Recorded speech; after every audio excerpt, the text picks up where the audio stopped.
Welcome to Wining and Dining with Jim White. It's the program devoted to introducing you to the women and men who create the flavors you love. Each week we've got fabulous guests from the world of food and wine, chefs, cooking, and so forth, and two wonderful guests joining us today. First of all, Christy Rost. Hi, our guest gourmet. Jim. You're gonna be with us for several shows. I know. I'm really excited to be here. Thank you for inviting me to Wining and Dining with Jim White. Indeed. Now, Christy is a cookbook author and a PBS fan favorite. She's also the food editor for the Park Cities News here in beautiful Dallas, Highland Park. We just noticed, Christy, that you can't run scooters in Highland Park or Park Cities anymore. Is that a problem for you? Or? No, I'm either rushing around in the kitchen or I'm in one of my cars buzzing to the next event. Yeah. Well, let me see if I can do my best Johnny Carson here and show folks your fabulous cookbook. This is your latest, Celebrating Home. Celebrating Home, yeah. And it's just beautiful. A handbook for gracious living. We're going to get into that as you're with us throughout the month. Thank you. And I thank you for joining us with our very special guest chef. You know who that is? It's a friend of mine. We've known each other since we were mere children, and we've kind of grown up together in the business. Joanne Bondy, Chef Joanne Bondy from Stocks and Bondy. How are you? I'm good, Jim. Thank you. Good morning. Well, it could be morning or afternoon or evening. It just depends, here in the wild, wonderful world of digital television and podcasting. Oh, that's true, yeah. So we could be on any time of day or night. That's the beauty of it. And I want to ask you how things are going at Farmers Market, because Stocks and Bondy really was a kind of a departure from everything you've done in your career, but I think it's going smashingly, is it not? Well, we are growing. We are here to stay, and we're taking on so many different products and projects that I never expected we would be doing, and it's been very exciting. So we're branching out from also our retail. We're in many grocery stores now, and we have other accounts in small restaurants, and I take care of chefs with their calls at the last minute. So, yeah, it's been a lot of fun, and every day is an adventure. Absolutely. Well, for folks who don't know, I want to give you a chance to kind of run through the whole concept, but why is what you're doing important to good cooking and just good flavor, and why are fresh-made, homemade stocks so important? Well, first of all, it starts with ingredients. And I've been very fortunate to be able to work with Burgundy Pasture and get the best local grass-fed organic bones, both beef and chicken.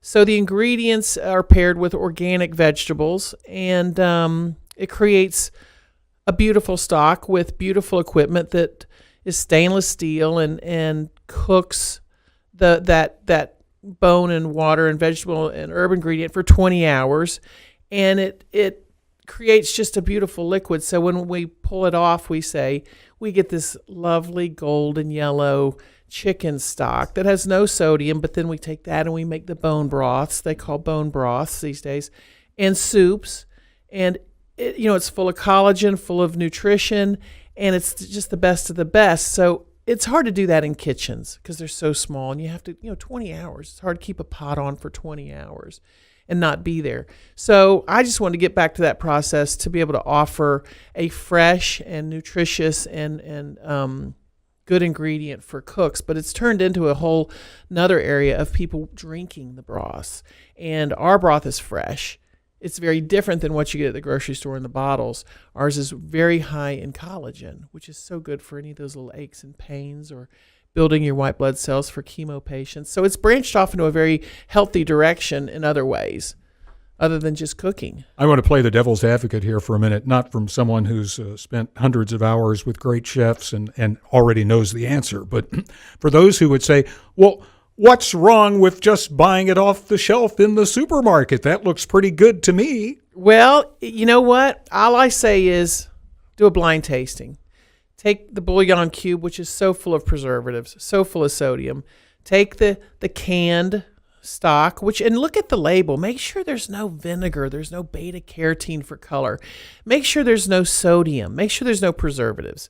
And then get the box. Even the finest all natural organic box. Look at the label and just do a blind tasting. Spend $5, $6 and taste it, smell it, and see where your palate goes, because pretty much the visual tells you, oh, this is chicken stock, but the taste is very, very watery. So it's just not as fresh. It's not fresh. It's on a shelf. It's not refrigerated. It doesn't have the nutrition that you should have when you do it fresh. And I say do it in a crock pot if you can get the bones. Do it yourself if you don't want to buy it. But do it yourself like they did back when my grandmother was alive. That's what we had all the time, was great chicken stock. Well, most people don't have the time, as you said, Right. to do that, or the patience to deal with the whole process. So I highly recommend Farmers Market, Stocks and Bondy, and check out Joanne. But you can take all of these wonderful products home. You can have them there. I mean, talk a little bit about the environment for people who live in Dallas and who live close to Farmers Market, understand the wonderful transition that's taken place and is currently taking place at Farmers Market. But talk a little bit about the vibes and what's going on around you, and kind of the excitement of coming down and being there and kind of having a meal right there with you. You can kind of sit outside Stocks and Bondy and have lunch or have an early dinner, or there are a lot of different ways to interact with you. Yes, and all the vendors are wonderful. They all care a lot about their products. So I'm surrounded by really good business people putting out really thoughtful food, and food that's close to their family and maybe their culture. So that's what's so cool. And if you come to Stocks and Bondy, we heat everything to order. So we don't keep it like available ready. So we want to cook what you want fresh, and then serve that to you. So we can do the stocks, the broths, the soups, whatever you like. But, our service really has gone to people that are regulars and they buy in bulk. And sometimes there's parking issues because it's difficult on the weekends. It's very hard to find a parking space. So we've gotten to where we bring it out to their car. If they want, this, that, and this and that, we take it to the car and they keep going if they don't feel like coming inside or going around checking out the other places. So, either way, we're going to take care of our guests however they want, but we try to customize it. Okay, but people can also. Are you still sort of packaging up, the wonderful grass-fed beef and some of the other Yes. other chickens and things like that people Yes. can get? Talk about those. In fact, I've got a half a cow when I get back today that I've already Falster Farm, which came and brought a half a cow with the organs and everything. I've already cooked them. Now I'm going to package them, which is like sous vide.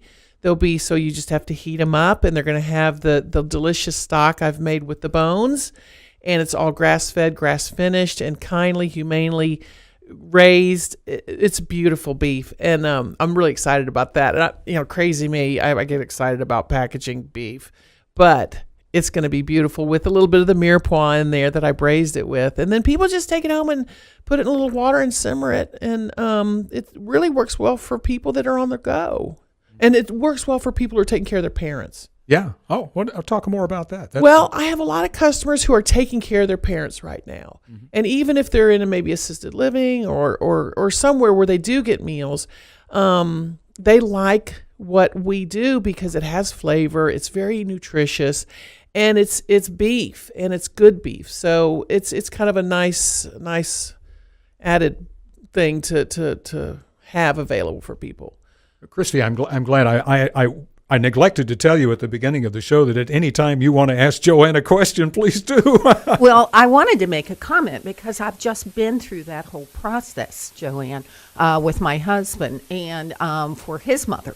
And she was in assisted living for a couple of years and actually several years. And when she was in her more recent assisted living place, they did a beautiful job, absolutely beautiful job. But it didn't take long for her to start to say, this is overcooked. I didn't want this. It didn't taste good, et cetera, et cetera. And I was doing a lot of cooking and taking it to her, just to, even though she had all her meals, just to try and bring a little bit of more flavor to her life and, expand her diet beyond what they were they were providing. And so I could see that would be a huge draw for and assistance for many of your clients who are taking care of older parents. What a great service. Well, I love it because I also take care of my mom. And I see where her taste buds are. She likes big flavors. Yes. But you know what? We're able to bring those big flavors out in food with our products without adding the sodium or all the stuff that is, supposedly creating the high blood pressure for older people. So it works really well. And I don't know why people serve older people such bland food, because they love big flavors. And the next thing they do is they get out the salt shaker and they start sprinkling. No because kidding. They can't taste it. Yes. Well, it's good on you. Well, I never thought in a million years when I started this business how many different little avenues we'd go into. But the people I meet, the local farmers, the talking to our customers, listening to what they want is so important. And as a chef, I was usually always in the kitchen, and I could say when I wanted to or couldn't or didn't want to talk to somebody. But now it's required. I need to talk to everybody. And I've seen as a chef, it was difficult at first, but now I'm like, wow, if we don't have customer service, if we don't treat customers and listen to our customers, the food is just sort of a secondary effort. Has to be good customer service, has to be good interaction, and has to take care of their requests, as long as it makes business sense. We can't specifically cook for 1 or 2 or 3 people. We have to make it work for everybody. But, that's working out. That's doing just fine. Joanne, are you still doing those really cool dinners in the kitchen that people can call you up and maybe have 10 or 12 friends over and you lower the table in the kitchen and so on? Yeah, we're still doing that. In fact, I had one Sunday, and then I usually have 1 or 2 a week, and I'm booked up through January. So it's a lot of fun for me. I wanted to have something else to provide in what we did in our business. So our table that comes down from the ceiling and lands on our work table, and I have 12 stools we put out. I do a chef-inspired, very reasonably priced 2-hour private event. And it's interesting because everybody that's come usually has 3 or 4 times. They keep coming and they keep bringing their friends, and they don't ask me the menu because they know I'm not going to tell them, because it's like sometimes 3 o'clock before the event and I'm still cooking, but it's all inspired by what the rancher brings me or the farmer, what's seasonal. And then I create unique dishes that have no recipes. So nothing is ever duplicated the same twice. And people trust me, and they just have a good time. They bring their wines from wherever they travel to. So it's BYOB, and they can talk about their wines and have a good time with their friends. And how do people, I know you said book through January, people may see this show in several months and go, wow, it's not January. Maybe I can get a reservation. Sure. You just email me, just stocksandbondy.com. We have I'll pull it up and correspond and send them the menu, not the menu, send them the kind of the description of what we do. Okay. So then other special events, though, I know I'm getting these great emails from you being on your mailing list and talking about special events and some things that you're often doing to showcase your commitment to sustainable farming and as you said, produce that is responsibly farmed and animals that are responsibly raised and so forth. What kind of things do really get you excited, the demonstrations and the things you're doing to show people more of that commitment that you've made? Well, it was about 2 weeks ago, the Foster Farm, they came and brought a half a cow, grass-fed, grass-finished, free range, all organic feed, no corn or soy in their feed, because that usually is genetically altered somewhat, corn or soy, and that is in a lot of feed. And Carl and Nancy came out, and just they're an older couple that just are so full of information. And I had chefs. I had about 6 chefs there. I had a sommelier there, and they talked about raising cattle. They talked about how the process goes. They talked about the feed. They talked about, where certain cuts were. We cut some things. I cooked them, just add a little salt and pepper to taste the beef. and the different kinds of cows. So I like to do that. I think education is super important, especially when it comes to grass-fed beef, because most people don't, they don't relate it as less fatty. Now it's extremely much more tender, but when it's overcooked because of the it's not marbled like most cattle. It's tender, but you just can't overcook it. So that's the thing, is the education about grass-fed beef. I think if we can educate it more, people are going to enjoy it more, and it's more healthy because of the amino acids, better for your heart, and it's just good, tasty stuff. So anyway, I get to work with these small ranchers and learn a lot, and learn about nutrition, and learn about, what I've been doing wrong as a chef, what I've been representing poorly as a chef, and what I need to really get on top of and put out there and make available what I believe in, which is the things I've been learning in the last 4 or 5 years from these ranchers and farmers. So it's not just talking about it. It's not just a tagline. It's not just this is what we do. We have to really have a relationship with the people that are growing these things and taking the care. I mean, they're not making millions.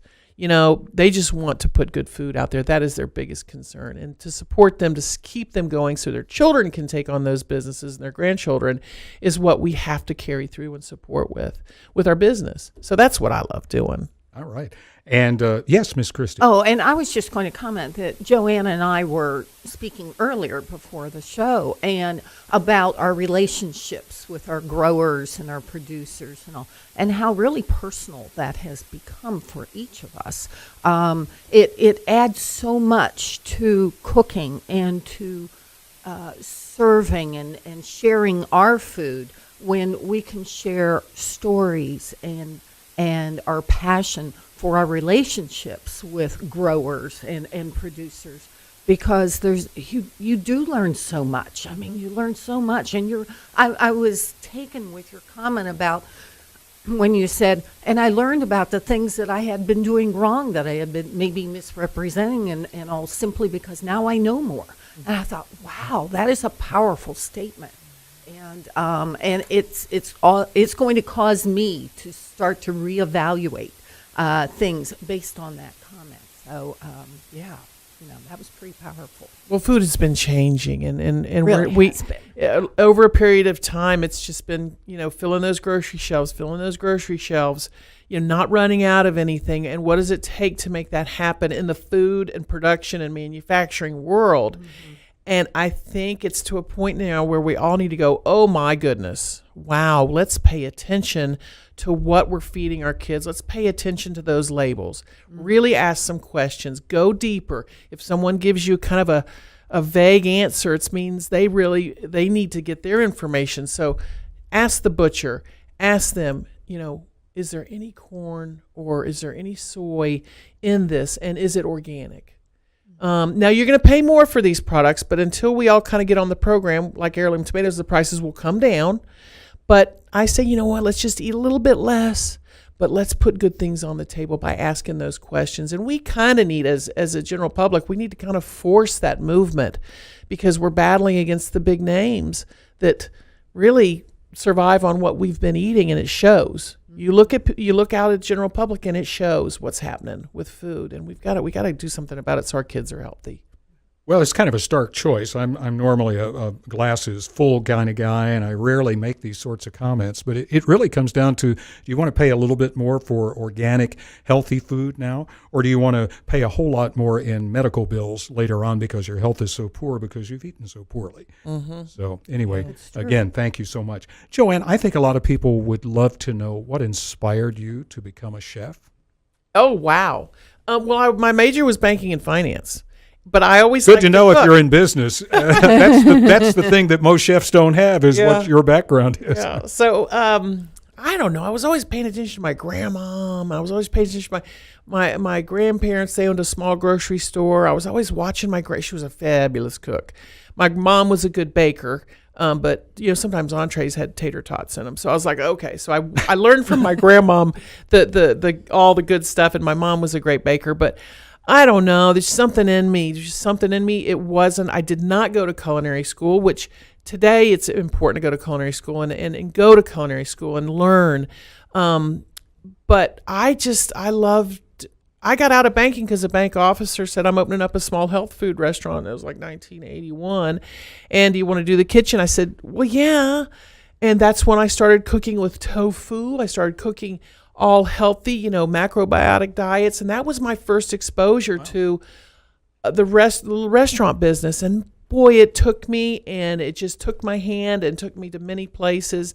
And I was always just so curious and inspired that it didn't matter. It didn't matter if I worked holidays. It didn't matter if I had a pile of work this high and I had to work late. Nothing mattered more than me just being a culinarian and standing for great food that was delicious and presented well. And I got to do, I know how to do ice carvings. I can do any kind of garmager, chaud-froid aspic.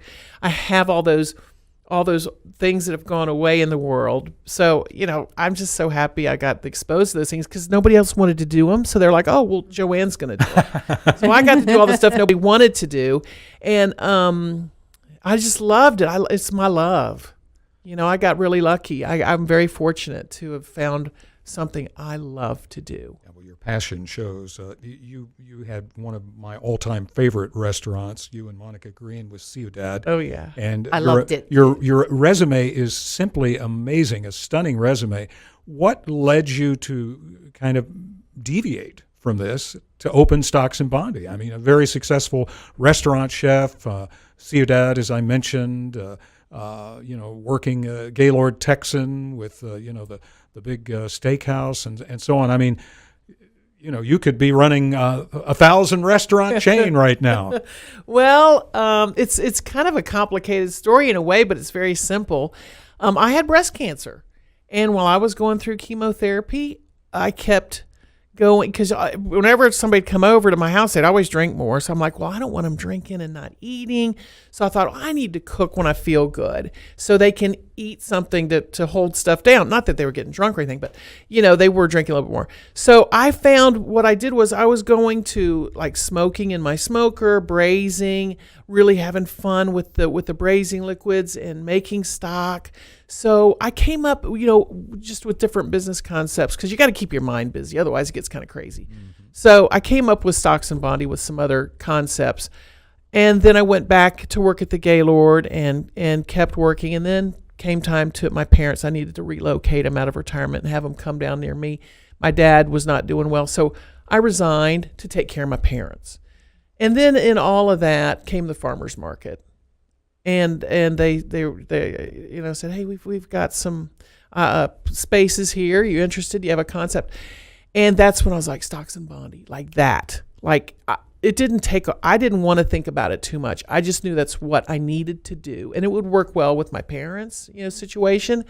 And so I did it, and I jumped into it, and I loved it because I thought, if I can go to this in my worst moments, then there will be no bad moments because that's what I went to when I needed comfort, when I needed my own therapy, was stocks and braising and smoking and just that simple technique. So that's where I went with it, just starting with a simple technique and a simple ingredients that's not simple at all to produce or to make something with because, you have the USDA that I didn't realize would be a part of this whole process.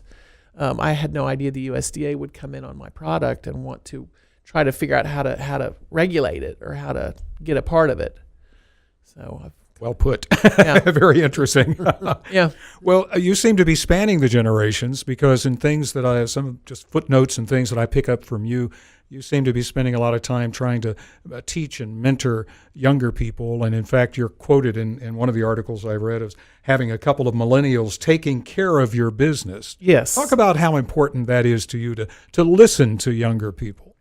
Well, they've got the best ideas and they're so smart and they're so curious, and it's important that we, help them with the things they don't know. It's important that we set good examples. It's important that we have a standard to set for them to try to achieve and give them a lot of praise and just communicate along the way. And I enjoy that with the people that work at Stocks and Bondy because I know they care.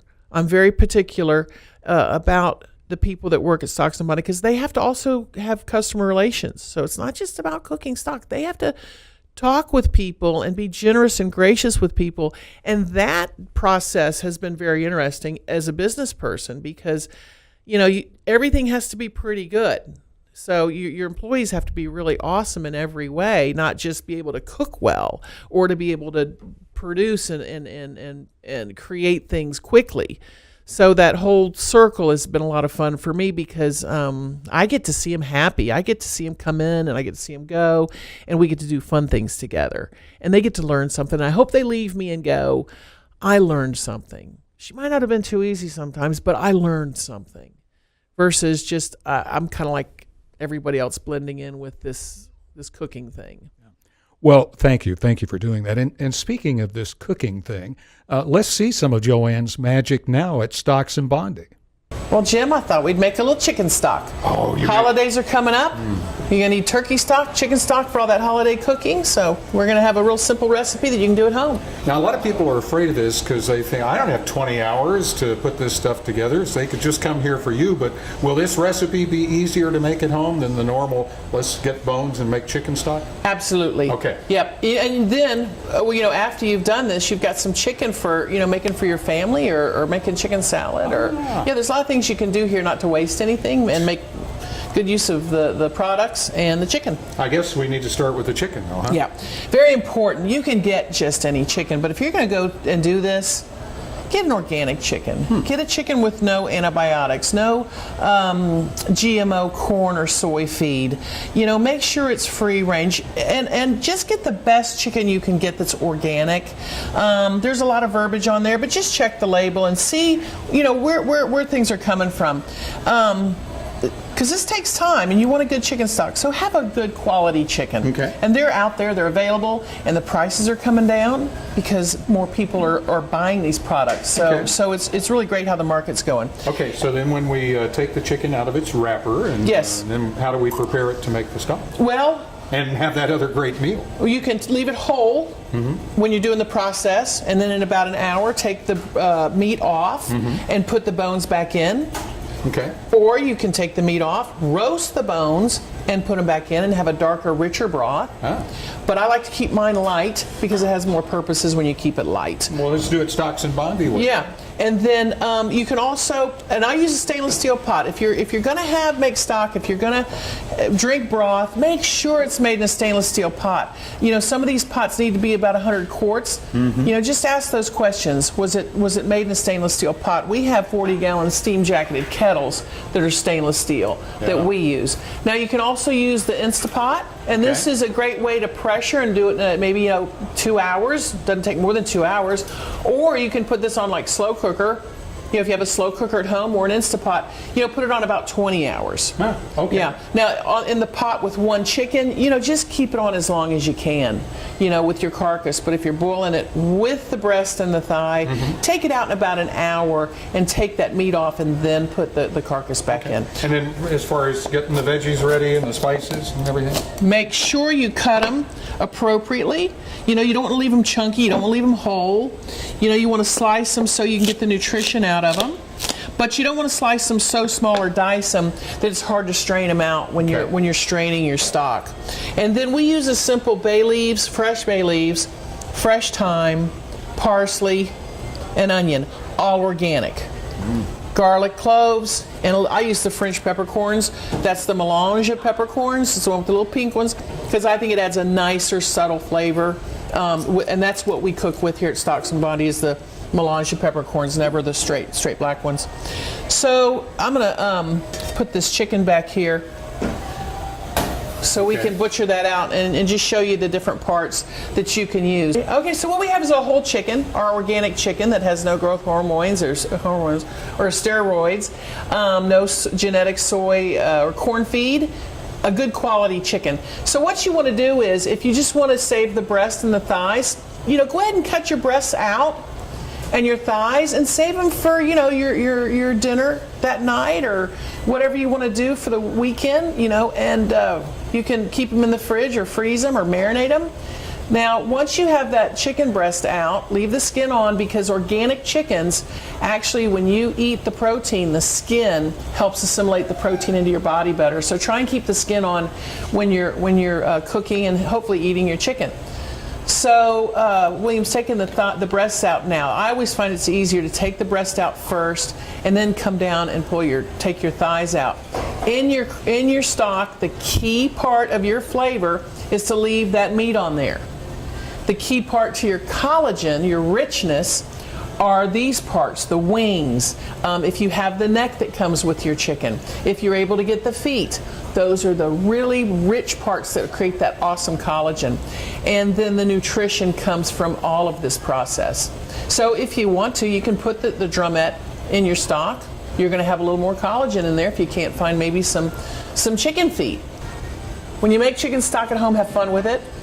Well, how do you have fun with chicken stock? Just get into it. It's such a therapeutic process. I'm so calm and even keeled because I love making chicken stock. Every day I walk in, and when I get to see the gelatinous chicken stock and all the collagen that is part of it, the collagen that is good for your health, good for your achy bones and joints, good for your digestion, good for your hair, your skin, your nails. That collagen is what we focus on with our bone mix. And we have the top of the line local rancher for our beef and our poultry bones. And we have a specific mix to keep that collagen high and the flavor good. So anyway, here's what you hopefully will come out with. Now to get that nice clear consommé style That's beautiful. stock. So clear. Stock has no salt. I didn't talk about salt here. Stock has no salt. Now, if I added salt to this, we'd have a broth. So stock, no salt, no vinegar, no beta carotene, none of that stuff you see on the grocery store labels. So when you cook with this, it doesn't mess up your recipe and make it too salty. Yeah. That's why when you add anything to it, it's called a broth. And those are everybody always has that question, what's the difference between stock and broth? So to get this quality, though, you have to go low and slow. You can't rush it. You can't boil it for the 20 hours. You got to keep it on a real low simmer. That's why a crock pot or the Instapot really works well, because it can stay at that steady temperature. Don't go over like maybe 190 degrees, and that's the lowest setting on a crock pot. So to keep it steady and motionless is where you're going to get that real clear, nice consommé, which you can take this and serve it in the holidays in a little demi-tasse cup for people before dinner. It's all, like an amuse for a dinner. It stimulates the appetite. It's soothing. It's good to drink in the morning, in the evening, helps you sleep a little better. Oh, it's so civilized and so simple thanks to your tricks and tips. Joanne Bondy, everybody. Kiss Cooking with Jim White on VocalNow.com. Well, that was fabulous, and even more reason now to go to Stocks and Bondy to see Joanne Bondy at Farmers Market. You're delightful. Thank you so much for joining us. Thank you. Thanks for listening out there. I appreciate it. Keep up all the good work and all the marvelous work you're doing for non-GMO food, for fresh food, for great products, and for all the wonderful things that make our tummies feel good.